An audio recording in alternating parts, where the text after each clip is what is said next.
Hello everybody and welcome to another mystery box function challenge. In the purple box there is some mystery math and your challenge is to figure out what it is.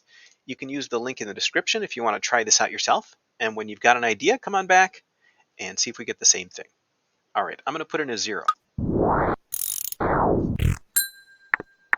Okay, so 0 is not a number. That's the kind of error we usually get with when we try to take the square root of a negative number. Let's try some others here. Let's do a 1. All right, so it looks like these positive numbers are continuing to give that not a number error. So maybe we've got a negative x under a radical sign. Let's just go further out. Still not a number, way out at 8. Okay, let's start trying some of the negative numbers. So let's put in a -1.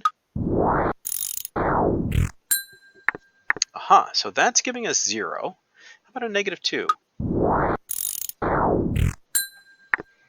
And that's giving us 1. Okay, I think I know what's going on. I'm going to put in a -5 and see what, whoops, -5 and see what we get.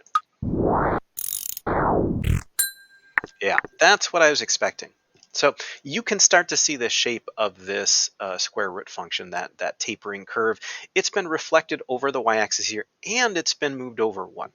So I think what we've got going on is under the radical sign. Let's see if we can sketch this out here.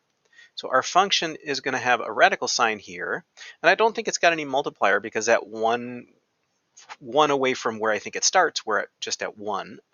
So I think it is a -x, and then we're also going to subtract 1. So let's test this out and see if it works. If I put in a -1 here, I've got the square root of a -1 minus 1. -1 is a +1, minus 1 is 0. And that's what I'm getting here. The square root of 0 is 0. If I put in a -5 here, I've got the square root of a -5 minus 1. This all comes out to 4. So that's the square root of 4, and that's 2, and that's what I get here. What would I need to put in here to get a 9 under the radical sign? Well, I'm going to subtract 1, so I would need to make this value a +10. So I'm going to have to put in a -10 because we're taking the negative of the -10. So if I put in a -10, we should get a 3. That's what I'm thinking. And there it is. All right, with that prediction, I think we've got this. I'm going to go ahead and reveal. Yeah, the square root of a -x minus 1, and we can graph that as well. And you get that beautiful gradually tapering curve of the square root function reflected over this y-axis and just moved 1 to the left. Well, how did that go for you? Were you thinking square root? Let me know. Thanks, everybody.